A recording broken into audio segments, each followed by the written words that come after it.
Hello and welcome to the ZSL World Science Podcast. My name is Charlotte Coles and I'm standing in for your regular host, Dr. Moni Bone. I'm secretly quite glad she can't be here this evening because it means that I have the chance to interview several researchers about a subject that fascinates me, the relationship between wildlife and people.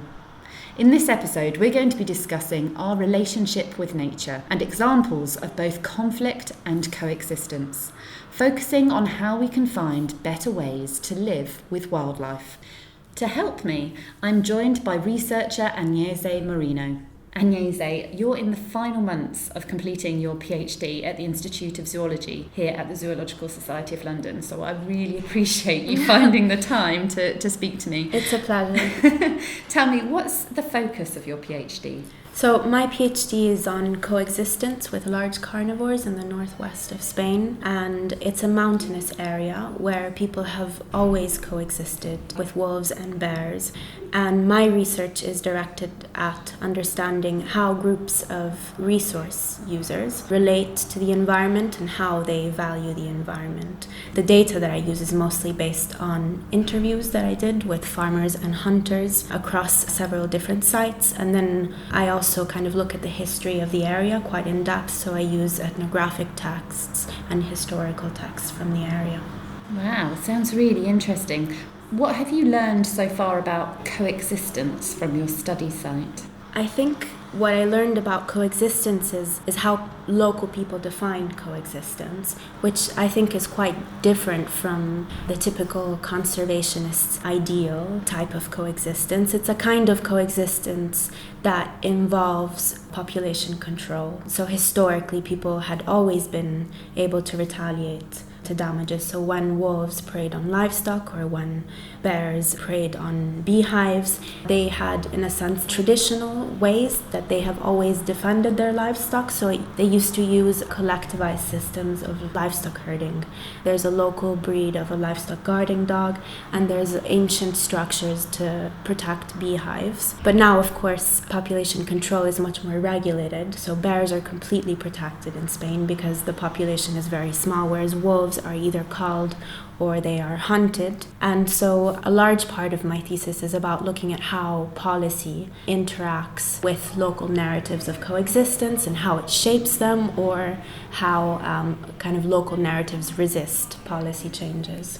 So have these changes in policy, changes in how these species are regulated, that's very much impacted on this historical coexistence in the region? Yes, it has in so many ways that it's quite difficult to know whether it's been a positive or a negative impact. Obviously, we don't have data about, people's attitudes before.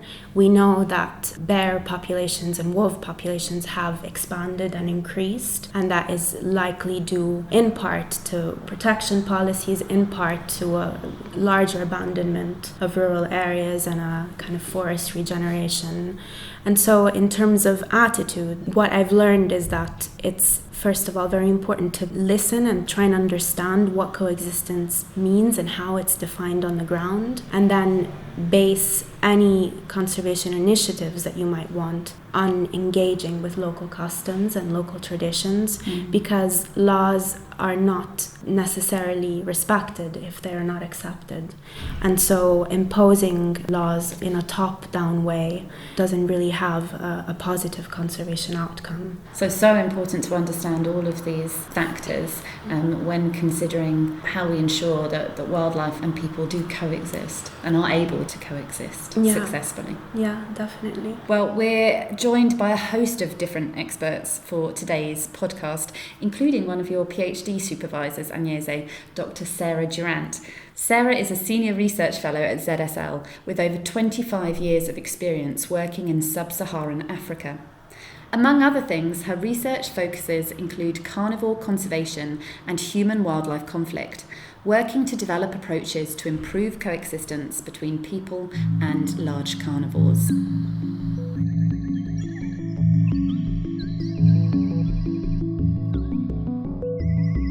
So thank you for joining us, Sarah. Can you explain what we mean by the term human-wildlife conflict and how widespread the issue is? So generally, what's understood by human-wildlife conflict are issues that bring people into conflict with wildlife. And most conflict occurs over things like loss of crops, loss of livestock. Those tend to dominate the conflict situations that are reported on. But there can be things like zoonosis, some disease, there can be other factors that can actually cause conflict as well. But the majority of conflicts, as we understand them, are generated by conflicts because a wildlife species like an elephant might go and destroy crops, or a large carnivore such as a lion or a cheetah might come in and take a cow or a goat. What other drivers of conflict have you seen in your experience? We understand conflict as quite a simple structure. You lose your goat, that causes your resentment and retaliation against the wildlife, and that might result in you taking action against the wildlife. But actually it's much more complex than that superficial loss of livestock. And there's a lot of underlying drivers of conflict that contribute to the conflict and exacerbate the conflict. So, for example, autonomy over your land, over your livestock, and feeling that the wildlife belongs to the government, and it's the government that's animals that are killing or affecting your livelihoods. And that underlying impression that this is not my wildlife, it's the government's wildlife, actually means that any conflict situation you go into is exacerbated because you've got all that underlying baggage that you're bringing into the conflict situation. And different areas will have different underlying causes and contributing factors to conflict. And you really need to understand the community and the issues it's facing and the context to actually really understand those underlying drivers of conflict. How has this understanding of human-wildlife conflict changed the way that we do conservation? So our understanding of the drivers of conflict are beginning to change the way we do conservation. I think there's still quite a lot of simplistic approaches to conflict where people think that, for example, for large carnivores, you just compensate for the loss of a cow and that will remove the conflict. But more and more studies are showing that actually it doesn't remove the conflict because you've got these underlying drivers. So you might still have the conflict there, even if you've actually paid the cost of the cow. And as we look more and more into these situations, we find that this complexity really needs to be understood to build effective solutions to the conflict. And just these simplistic approaches don't work and can even sometimes make conflicts worse. We're at the beginning of that journey of actually building a more in-depth understanding of conflict and getting better information and science around conflict situations that help us really understand how to more holistically manage the conflict. And I think a core part of that is actually trying to develop new ways for people and communities to receive benefits from the presence of wildlife. Because at the moment, wildlife tends to be a net cost, except for a few areas where you might have ecotourism or wildlife tourism. And we need to think laterally and actually try and think more about how we can deliver benefits into those communities that pay the cost. A lot of what we're talking about during this podcast are issues that inherently are linked to human activity, and yet they're often having to be addressed by animal-focused conservation organisations. What do you think the challenges are for these organisations in having to address something that is so much about humans? Yeah, I think it's an interesting one because most people who go into conservation, go into the conservation sector, they go into it because they love wildlife and they love animals. But actually, conservation is all about people. There's very little actually that's purely about wildlife. So you end up with people who gradually, and I'm one of them, who gradually comes to the realisation that actually if you really want to have an impact in conservation, you really have to work with people. And people are the cause of a lot of problems that wildlife face around the world, but they're also the solution as well, and they're key to any solutions you can have in terms of positive conservation and having conservation results. Is there still a long way to go and a lot of changes to be made to the traditional conservation approach? Yeah, I think we need to change the way we think about wildlife and living with wildlife. Historically, there's been this fortress approach to conservation with this emphasis on protected areas and keeping people separate to wildlife. And to a certain extent, some protected areas and some approach to conservation in that way is needed, because there are some species that really need these core areas where they're free from the impact of people. But I think we have to go beyond that and think more about humans as part of the ecosystem and not separate to the ecosystem, and start thinking about ways where we can live alongside wildlife outside and adjacent to protected areas, where people can actually gain benefits from living alongside wildlife and not just end up paying costs. And until we can get that paradigm shift, I think it's going to be very difficult to deal with conflict. You're actually better off with the wildlife present than with them absent, and that's where we need to go, but we're not there yet. My worry is that unless we can get there quickly, we might lose quite a lot of the large, charismatic megafauna. We're facing a crucial period in some regions of the world. So it's important we act quickly, but also change the way we're... Yes, it's important that we act quickly, and it's important that we find ways to translate that global value that the people around the world afford this wildlife into real, meaningful solutions for the people on the ground who actually have to live alongside these animals. Thank you very much, Sarah.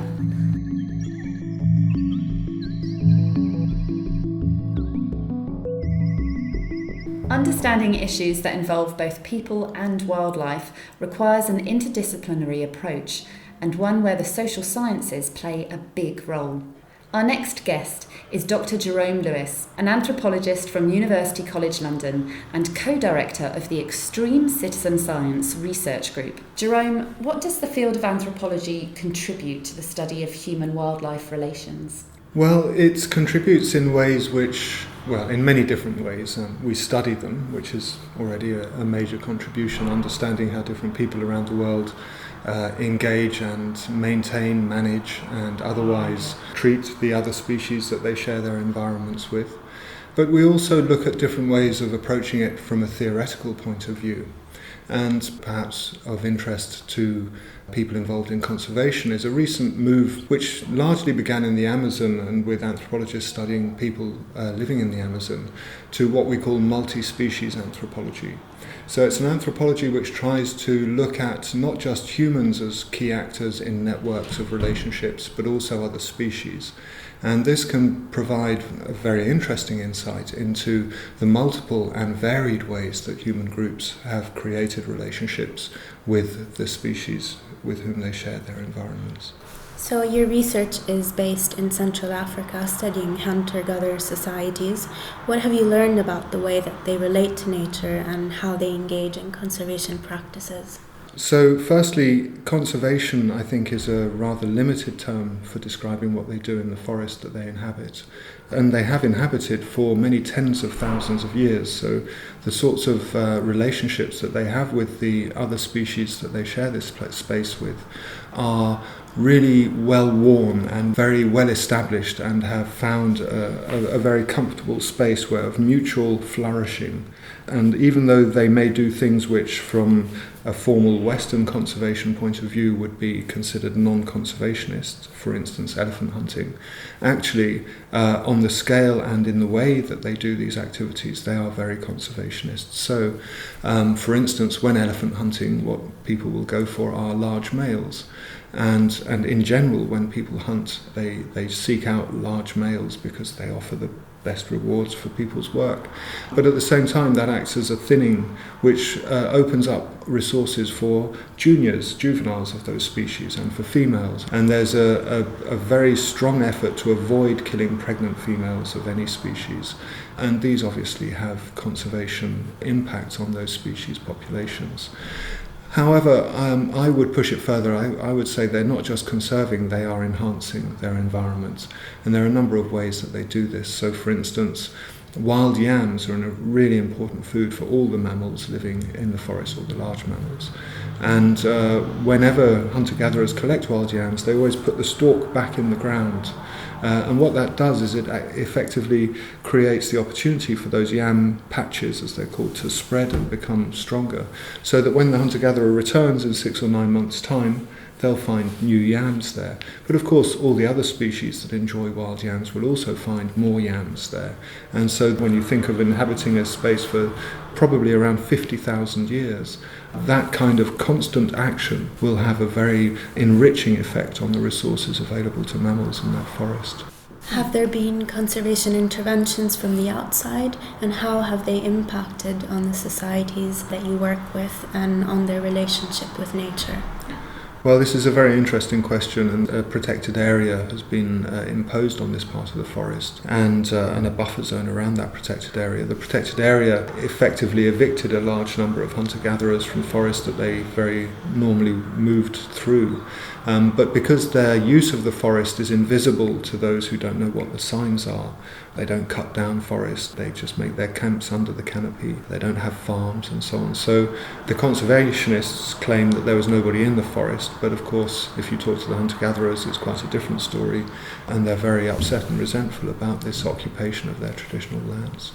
But that in a sense can be managed because there's a large area of forest and people are able to go to other parts of the forest. But what really has become a huge problem in recent years is the way that the concentration of road building and other ways for accessing the forest have developed around that protected area, and in some senses justified by the protected area, has created a huge influx of outsiders, and particularly commercial poachers and commercial elephant poachers. They end up harassing local communities, and this has created a sort of terror among the hunter-gatherers which is very serious. People are very reluctant now to go into the forest. As a result, young people aren't learning these very sophisticated skills that they need in order to interact with the other animals. They are becoming impoverished, and in the process of losing access to resources, they become much more vulnerable to coercion to participate in the very activities that are causing them such trouble. And the situation is really spiralling into a very negative scenario as far as I can see. We are, of course, making efforts in collaboration with the conservation organisations to try and address some of these issues. But unfortunately, the extent to which corruption dominates the real practices of people on the ground mean that despite very serious and hard efforts that we've made over the years, they've been largely unsuccessful in addressing these problems. I introduced you earlier as co-director of the Extreme Citizen Science Research Group. For anyone who's not sure, what exactly is citizen science?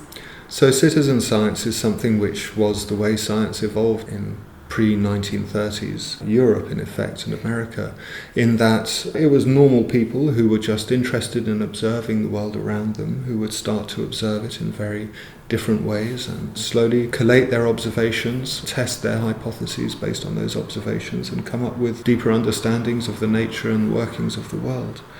With the professionalisation of science from particularly the 1950s onwards, it became much less common for ordinary people to engage in scientific research. However, one area in which it did continue and which has remained very strong is in nature observations. Bird watching is a particularly strong example. Weather is another very strong example, where in order to get sufficient numbers of observations to have scientifically valid data, it required recruiting many ordinary people to just observe systematically what was going on around them. And so citizen science in its modern form, it emerged in the sort of 1990s in much more formally organised collaborations between citizens of different countries and scientists with various research questions that they're trying to investigate. And it's something which is becoming much more in relation to conservation of a way of engaging people in their natural environment. At the Extreme Citizen Science Group, the reason we call ourselves Extreme is because we try and bring the tools of science not just to the most marginalised people on Earth, who tend to be groups groups like these hunter-gatherers living in very remote parts of the forest, but also to women, to people who have not been educated formally in schools but have lots of natural education about the environment that they inhabit, and to make tools and methods available to them for them to capitalize on this knowledge and share it with scientists and other people who are interested. And so the extreme is people in extreme places, but it's also about assuring that the tools can reach anybody regardless of their gender or educational background. And how can citizen science like this then facilitate a shift in our understanding and behaviour towards other animals, non-human species? One of the things that we've observed when people do citizen science is that in the process of doing citizen science, they will observe more carefully what's going on around them. And with the observation, especially if it's on a specific species or a specific complex of species interacting together, the more they observe, the more that they notice about those species, the more they learn about their interactions, the more they care about them. And this just seems to be a natural phenomena that people go through as they observe nature. The more you watch something, the more you learn about it, the more you care for it. And so this is something that we think is a very important process to capitalise on more systematically for conservation, because protected area conservation simply is not going to respond adequately to the drama of climate change that the 21st century is facing. And we have to recruit everybody into a global action for supporting multi-species flourishing. Citizen science offers one very potent tool for addressing questions around the natural environment, from pollution to species abundance to monitoring changes in temperature and weather patterns and so on. So that growing understanding that hopefully people develop through citizen science projects, and in turn that interest and empathy for the natural world, hopefully that then leads to sort of a more successful coexistence of humans and other species. So participation and community engagement are words that are often used in conservation discourse. What differentiates meaningful participation from participation rhetoric in your view? Well, in the context of conservation, there's a very elitist view by university-educated conservationists about what constitutes conservation. You know, if you are an anthropologist and you spend a lot of time looking at the way that various groups around the world understand their relations with other species, you see that we actually have a very culturally biased view of conservation. So, for instance, in my experience in Central Africa, conservationists are much more likely to partner up in meaningful ways with large industrial concerns like forestry companies than they are with local people. What tends to happen is that conservationists arrive with a set agenda of what people need to participate in. And once they arrive there, they browbeat people into that kind of participation, as opposed to sitting down and listening and really attending to how that local group understands the flourishing of their multi-species relations that they depend on. And almost every group who really are engaged in their environment through constant attention, whether it's through farming, small-scale farming, or whether it's through hunting and gathering, and often all three in combination, will have very sophisticated understandings of multi-species relations. But they nonetheless should first be understood so that the conversation between the conservationists and the local people can happen with understanding, and that currently isn't happening. So, for instance, in Central Africa, a very good example of this miscommunication is that the hunter-gatherers value the environment because it is abundant. When conservation discourse is all geared towards valuing things because they are scarce, i.e., this is a protected species, we have to take great care of it because it's rare. It doesn't make sense to local people because, for instance, there are elephants all around in the forest. They see their traces, they hear them at night. They know the elephants are there. So when someone comes and says, you mustn't kill elephants because they're a rare protected species, they immediately become suspicious because it doesn't match with their own understanding of what's going on in that local environment. They value elephants because they're abundant. And what that means is you need to treat elephants very carefully in order to ensure they remain abundant. That suddenly becomes a huge pathway in for mutual collaboration. That's how you manage these things. Well, thank you so much, Jerome, that was food for thought.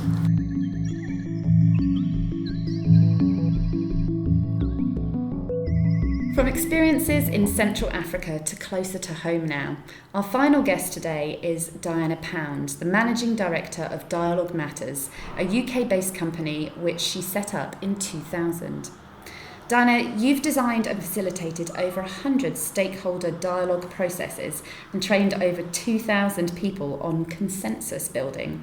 What is consensus building? So I think of consensus building as a process which enables people with very different views, interests, knowledge types, traditions, to come together and find what they can agree about. And that makes it sound quite simple, but there's so many principles and ethics and ways of crafting questions and facilitating group dynamics that enables people to shift their behaviour from being very adversarial, going win-lose, trying to dominate and push their view at the cost of other interests, and shifting from that to being more open-minded, sharing different types of knowledge and information, learning about each other's interests, generating ideas and solutions, working on which of those looks like it has most merit and will deliver most benefit, gradually developing those ideas further, testing them to make sure that they're legally fine, technically possible, socially acceptable, and gradually getting to the solutions that deliver as much benefit as they can for as many of the interests that are involved. And of the processes that we've designed that have been full consensus building processes, you get to outcomes where everybody assents to the way forward. So some people will very enthusiastically support it, and others will say, do you know what, having explored all other issues, all information, all options, we accept that this is the one that is going to deliver most benefit. And it may not be our preferred solution when we came into this negotiation, but at this point we would accept that as the optimum way forward. And then people move beyond the idea and the solution to start working out action and implementation of whatever it is they've agreed. So you were brought in to design and facilitate a consensus building process at the Hatfield Forest in the UK. What was the issue that you were trying to address? Yeah, so we were brought in as a neutral third party to help the different people who had very different views about the future of Hatfield Forest come together and find some solutions. And the challenge that they were addressing is that Hatfield's a very precious and loved place. It's owned and managed by the National Trust, but it's protected for its habitats, and it's also got great cultural and heritage values. But the very love for the forest had become the problem, because visits about 10 years ago were 100,000, and now, about 2 years ago, the estimate was that it had gone up to 500,000. And the forest just can't take that people pressure.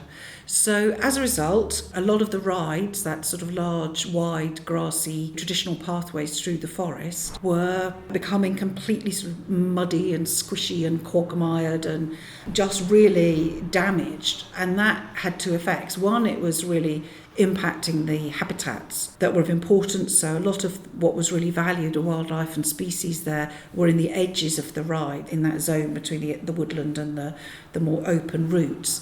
So that was all just getting trampled. And then the people who were going there were just coming back covered in mud, and their dogs covered in mud, and their kids sort of squishing around. So nothing was winning. I mean, it was bad for people and it was bad for nature. And the National Trust had decided the solution was to close some of the routes. But in doing that, they made that decision by themselves, and it provoked huge hostility and fury from the local community, with members of the National Trust staff feeling uncomfortable to be out sometimes in the woodland because they would get shouted at, and unpleasant letters and phone calls. And then, of course, the local community were feeling completely not listened to and disempowered, and like this place they loved so much they couldn't go and enjoy anymore. The whole situation was escalating and getting worse, and that wasn't helping either the nature or the people. So the National Trust asked us to come in and design a consensus process which involved a balance of people with very different interests, but including some of the key protagonists from the local community. And through applying our best practice principles and ethics, we designed a process that enabled people to explore the issues, find what they could agree about, and find some ways forward And the National Trust were very supportive of us delivering the best practice that we could. And best practice is that you don't just stop at the negotiation, but you have to put in place some more collaborative management going forward. So very unusually for the National Trust, they're pioneering, with our initial guidance and mentoring, a working group that the stakeholders, which included the National Trust, said who they thought ought to be on that working group. And that working group is helping the more detailed application and delivery of the solutions that the bigger group have agreed to. And so it's been a great success, and it continues, and the case we did has won awards too, which is very pleasing. How long was the mediation process that you were involved in? I think if you take it from the moment that we were contracted to the setting up of the working group, it was probably about 7 or 8 months. So when you know how to design these negotiations, you know the steps and stages to do, they can actually be quite swift. When you think that it was a complete breakdown between the community, other stakeholders and the National Trust, and then 6-7 months later we've got to agreement, setting up a working group and real clarity about the well-supported way forward. And interestingly, through the process, the National Trust, I mean this always tells us it was genuine and it really worked, because the National Trust had some sort of preferred ideas they thought were best, but then through dialogue and discussion with other people they realised they weren't going to work so well and they weren't going to be very acceptable. Some of the people who had come in saying they would under no circumstances accept path closures and route closures became to understand much more about why they were happening and why they were needed, and accepted that actually that did need to happen. Then the discussion was about, well, if there were path closures, how could that be better communicated? How could there still be circular routes? How could they make sure that all the routes attached to a particular local community weren't closed at the same time? So that, okay, we accept that path closures is a solution that needs to happen here, but we've got to go about it in a much better way. And the National Trust agreed with that, and that was part of what the working group was helping. And there were about 5 other solutions they came up with as well. Fantastic. It's really nice to hear how through that process there was then a successful outcome, but also how they're embedding, I guess, that way of working going forward as well. Yeah, and we've even done some more work since. One of the ideas, one of the issues is that there's massive house building in this area. And the house builders are saying, you know, instead of us having to factor in sort of green space in our new housing development, people can go to Hatfield Forest. So they're trying to get through planning by ticking that Hatfield is providing something that really they ought to be providing. And so one of the agreements was that there needs to be real pushback into the planning system and the developers that, you know, you do need to produce areas and create areas of natural green space near these new housing zones. So last autumn we did some brilliantly fun work with young people, where the young people were saying what it is they get from Hatfield Forest that is unique to Hatfield Forest. It's only an ancient forest experience they could have. But what they would love to have nearer to home in natural green spaces nearer where they live, and what they would like to do there and how they would enjoy it. And we helped them express that, first of all, in some sort of discussion sessions we held with them where they were drawing diagrams about what they would like, and we were quizzing them a bit about what their views were. But then, having done that for us, we opened up the opportunity for them to express their views the way they wanted to, and they created songs and poems and Play-Doh sculptures and raps and little dramas, and expressed their views in these very, some of them very poignant, some of them very moving ways. So that was one of the solutions that people wanted, and then we were privileged to be able to help them to do it. And that's been packaged up by the National Trust, and now they've got some evidence to push back at developers and say, look, this is what young people need nearer. Here's some things you should be providing for them. And, you know, that's really exciting, that the young people were really getting a voice and getting a say and getting to influence something. They felt that they were making a contribution that will benefit future young people. Given your experience of working on various different cases, what is the most challenging aspect of bringing people together? I think this is going to be an unusual answer, actually, but for us, the most challenging thing, it's not working with people live in workshops where we can have to facilitate and help manage some really, really challenging and tricky behaviour until people start sort of realising how it works and collaborating and building trust in each other. The thing for us that we got from Hatfield, but we don't always get, was the trust of the people commissioning us to do the work. So actually organisations that want to commission a process. They bring us in as third parties, but then try and control us or the process. They still find it hard to let go, or they still want that the outcome is only determined by science. And of course, solutions need multiple different types of knowledge. Science is, of course, important, but it's not the only way of understanding whether something is acceptable and viable and, is going to work. So for us, that's our challenge, is the trust of the people commissioning us to be there, oddly. That's such an interesting answer. Unexpected. What's the most surprising solution that you've come across? Well, I love it when we're in a process where you get real win-wins. So we're always helping people negotiate to solutions that increase the win for all parties. I mean, there was one example where there was a new channel going to be cut through for flood management reasons, and it was going to cut through 2 lakes. And one lake was really important for carp fishery, and the other lake was really important for sailing. But, whichever way was going to massively disadvantage one or other group. And then through helping people really wrestle with this issue and try and come up with solutions.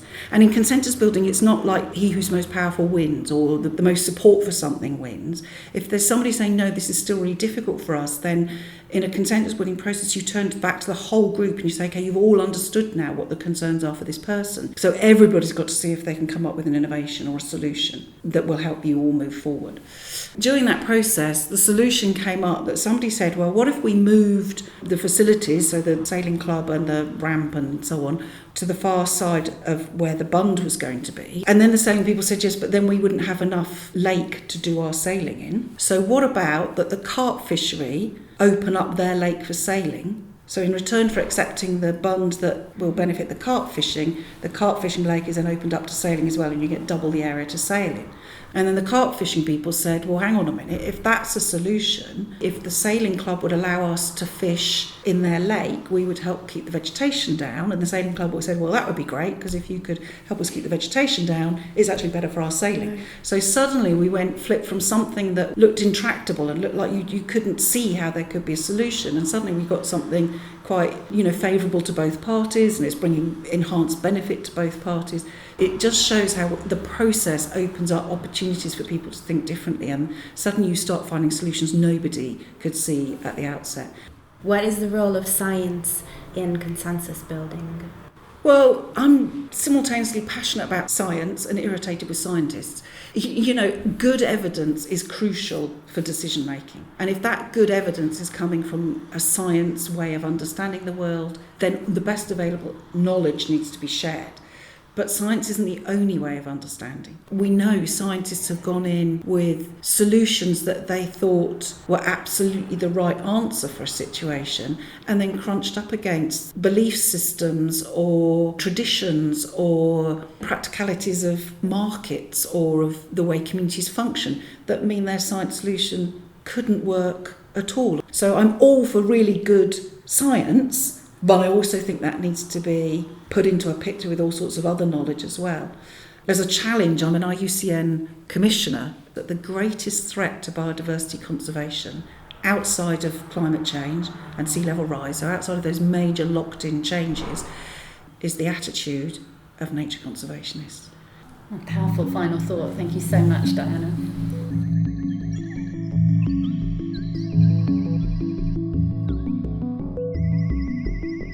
Agnese, we've heard some really interesting viewpoints and case studies this evening, but what key message really stands out for you? I think something that ties all of the interviews that we've had is the idea that in order to live in a more healthy and biodiverse environment, we need to change the way that we think about conservation and the way that we do conservation, and also the way that we define conservation. Absolutely. Well, thank you so much, Agnese, for joining me, and good luck with your studies as well. You're nearly there. And thank you, listeners, too, for joining us. Look out for the next edition of the ZSL Wild Science podcast, when Moni will be back. But for now, from me and Agnese, goodbye.